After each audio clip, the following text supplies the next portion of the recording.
Well, guys, we're going to be talking about Bill Maher here in this video because he was on the Joe Rogan's show, and they were actually talking about the woke. Now, Bill Maher is your, I guess you could say, 90s liberal. I can kind of consider Joe Rogan kind of the same way also as well. But the mainstream media would actually equate both of these men as being on the right. And that's just not the case, man. I can't tell you how many times I've actually heard Joe Rogan right wing. He's not. He'll even tell you that himself, that he's not on the right. Even Bill Maher, they're not on the right. But compared to how far left and insane the left has gotten, those guys look far right to them. I said it before many times, guys, that anything to the right of Bernie Sanders is considered far right to the left and Democrats. They've lost their mind. They are obsessed with race. They aren't. Vivek Ramaswamy actually came out and equated Ayanna Presley, her rhetoric, to that of the Klan, the Grand Wizard. And boy, the mainstream media, they didn't like that. But Bill Maher is pretty much echoing what Vivek actually had to say. So let's go ahead and dive into this, guys. You can see it right here. I'm going to play this clip right here because the wokes, they are obsessed with race. Just like the Klan, they were obsessed with race. And I noticed some similarities also, guys, doing the whole George Floyd thing. You actually had BLM activists going out to neighborhoods and harassing white people in their homes. Very, very similar to the way the Klan actually did it, but the mainstream media did not call these people racist. They didn't do that. They were outside with bullhorns and all that other stuff, harassing people in their homes simply because they're white. They want them to pack up and leave. Sounds an awful lot like the Klan, if you ask me. But let's go ahead and dive into this clip here of Bill Maher and Joe Rogan. Let's roll it. I think they look at you like a guy who they're worried about because you don't toe the line. They should be. Exactly. You're like a 90s liberal. You're like liberals back when they were more reasonable before they became leftists. And now every liberal kind of has to be a leftist. It's not if you want to be on the team, you got to subscribe to the most fringe ideas that the team is promoting. And I get in trouble with that too. It's such a, I mean, there's so many, like Joe List has talked about that recently, the comic Joe List, very funny guy. And he was talking about I'm a 90s liberal. He goes, what? I didn't change. It's like everybody else kind of changed. It got real weird, like what you're allowed to disagree with and not to disagree with. And, it's strange. I'm always trying to make the case that liberal is a different animal than woke. Yeah. Because it is. And you can be woke with all the nonsense that now implies, but don't say that somehow it's an extension of liberalism. Right. Because it's most often actually an undoing of liberalism. So you can have your points of view and your positions on these things, but don't try to piggyback on what I've always believed. I have always believed, as liberals do, for example, in a colorblind society, that the goal is to not see race at all anywhere for any reason. Yes. That's what liberals always believed all the way through. Obama, going back, Kennedy, everybody, Martin Luther King. That's not what the woke believe. They believe race is first and foremost the thing you should always see everywhere, which I find interesting because that used to be the position of the Ku Klux Klan. Well, it's not used to be. I mean, the existing Klan, they still feel the same way. They got a lot in common with the wokes. That we see race first and foremost everywhere. Yeah. So, again, you can have that position, but don't say that's a liberal position. You're doing something very different. I think the idea behind it, I understand their idea. The idea is that the society is imbalanced. And so in order to address that imbalance, you're going to prop up as many minorities as possible, make as many opportunities for minorities as possible, and get it to a position where there are, like, white people are a minority. And so that's not a concern anymore. And that through that, somehow or another, you'll achieve equality. I think the way to achieve equality is your way. I think the colorblind way is the way to really, truly achieve equality, and to truly judge people just on their merits. But also recognize that if we don't address the problems in this country as far as like how disenfranchised some people are and how horrible some communities are that people grow up in and people find themselves stuck in with no recourse, no way out, no role models, no nothing, no financial opportunities. That's what our real problem is in this country, more than it is race. It's extreme poverty and extreme crime, and that these things don't get addressed over and over and over again. And in fact, a lot of the policies that you see coming from places like San Francisco and Portland, and they just exacerbate it. You're just seeing stores close because, like, okay, you can't just steal. You can't just have everybody just walk in a Walmart and steal. I was watching a video where they were showing a Walgreens, and they had everything chained up. Chained. Oh, yeah. Chains. Even minor little things. Yeah, little things. Like frozen food dinners. Yeah, they had the frozen food section chained off. Yeah, I believe that was actually in a Walgreens. I believe I actually did a video on that. That was in San Francisco. Thing is, man, the Wokes, they take advantage of the poor people. And they tell the poor people, hey, you're poor because the white man is bad.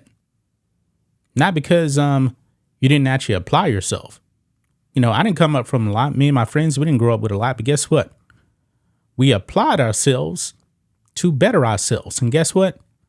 We're all successful now. Why? There was no white man holding us back. Now, Bill Maher, right on the money.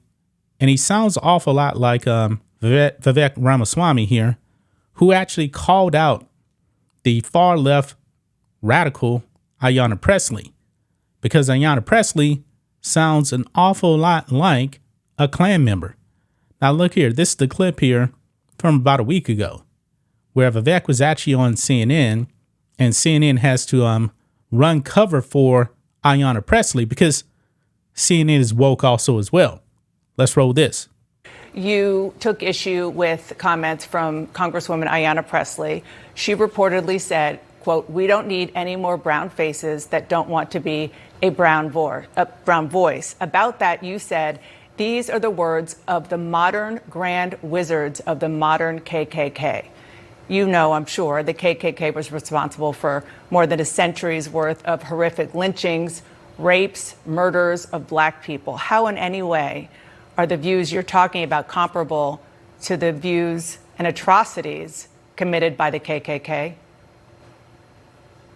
What I said is the Grand Wizards of the KKK would be proud of what they would hear her say, because there's nothing more racist than saying that your skin color predicts something about the content of your viewpoints you didn't just say they would be proud. You said these are the words of the modern Grand Wizards of the modern KKK. It is the same spirit. You're right about that, Dana. I think it is the same spirit to say that I can look at you and based on just your skin color, that I know something about the content of your character, that I know something about the content of the viewpoints you're allowed to express. For Ayanna Presley to tell me that because of my skin color, I can't express my views, that is wrong. It is divisive. It is driving hate in this country. This is dividing our country to a breaking point. That is a debate that is based on nonviolent discussion. That you just said you're using rhetoric, which she said she's using rhetoric. That's one thing. And another thing is to say that she represents and she is a modern version of a KKK, which, as you know, was dedicated to the subjugation and violence against black people. How on earth is she a modern Grand Wizard of that kind of organization?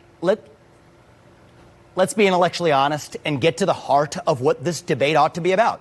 There is a worldview that says that the remedy to past discrimination is present discrimination. That if you're black or brown, you have to have a particular point of view. That's from Ibram X. Kendi he's talking about. I actually believe he's about to say it. Ibram Kendi. That's from Ayanna Presley, the people I quoted in my speech yesterday. But can you have an intellectually honest conversation when you accuse her of being a Grand Wizard of the KKK? Can you have that intellectually honest discussion with that kind of rhetoric? Yes, I can, Dana, because the point The point I'm highlighting is that even the people who in good spirit, we all agree that the KKK was an awful organization that is a toxic stain in our national history. So given that we can start from that point of agreement, now that allows us to say, well, who actually sounds more like that organization today? The people who are calling for more racial discrimination on the basis of skin color. So yes, I think that is an intellectually useful starting point for a provocative discussion that we need to have in this country. The whole point is the KKK wasn't just about rhetoric. We have to speak openly. They lynched people, they murdered people, they raped people, they burned their homes. And that was wrong. Simply that was because obviously wrong. Wrong. Okay, so again, that is obviously a wrong if you want to have an intellectual discussion, do you think that maybe comparing her to the Grand Wizard and the notion of what she said to being a modern leader of the KKK was maybe a step too far, or you stand by what you said? I stand by what I said to provoke an open and honest discussion in this country. Well, I'll say this also as well, guys. You know, it's kind of funny that she is triggered that Vivek actually compared Ayanna Presley to the Klan. But yet, you have Democrats all the time that want to compare Donald Trump and Republicans to Nazis and fascists. All the time. And guess what? The mainstream media is silent on that. Silent. They called Ron DeSantis that. They called Donald Trump obviously that too as well. CNN has nothing to say about that. Nothing to say about that. But I agree with Vivek. I agree with Bill Maher on this, man. The Wokes, very, very similar to the Klan. Now, I'm going to bring up something else here. I don't know if you guys actually know this or not, but let's talk about Malcolm X when he was actually in the Nation of Islam. Now, the Nation of Islam, they had a lot of agreements with the Klan. They didn't believe in integration, just like the Klan didn't believe in integration. Both organizations didn't like Jews. They had common ground, guys. Common ground. Look at this here. This is before Malcolm X actually left the Nation of Islam and he actually embraced, equality for everybody. Look at this here. Malcolm X met with KKK leaders to discuss the creation of a black state. New book claims. Now, this is actually from 2020. I actually heard about this here many, many years ago because they actually met with the Klan in the home of a black man that was a part of the Nation of Islam. Why? They had common ground. Neither one of them wanted schools integrated. Neither one. And there was a meeting with Malcolm X, other members of the Nation of Islam, and the Klan. Look here. Malcolm X met with the Ku Klux Klan leaders to discuss the formation of a separate black-only state. According to a book to be published at the end of this month, which was back in 2020, Jeremiah Shabazz, a former roommate of Malcolm X and a minister in the Nation of Islam, revealed that the Klan meeting was held at his home in Atlanta, Georgia, Deep South, in the 1950s. Yeah. Malcolm X, on behalf of the Nation of Islam leader Elijah Muhammad, sought the white supremacist terrorist group's help in acquiring a separate state for black Americans opposed to integration. They were on the same platform when it actually came to integration. They were both against it right there. Look at this. The Nation of Islam approached the KKK after the landmark 1954 Brown versus Board of Education judgment, which ruled against school segregation. The nation opposed integration and disagreed with civil rights leaders such as Martin Luther King. Their opposition put them on the same side as the KKK, and so a meeting was set up to see if any common ground could be found. Now, guys, I do believe also that after this meeting, I don't believe it actually mentions it here in this article, but I believe like the Nation of Islam, I believe the Klan actually showed up to a Nation of Islam meeting And I believe the Klan leader actually donated $100 to this new segregation movement, that common ground. So the point is, man, Ayanna Presley sounds a lot like a Klan leader. Let's just call it what it is. And the wokes out there pushing racism out there. Ibram X. Kendi, no, anti-racism. He actually says the way to fight racism is to be racist. That's what he said, man. That's what he said. That sounds an awful lot like the Klan, in my opinion. Bill Maher, Vivek, they are both right on the money with this. That's just my thoughts on this. What do you guys think of this? Black and White Network fans, let us know what you think about all this in the comments. Make sure to subscribe to the channel. And we'll catch you next time.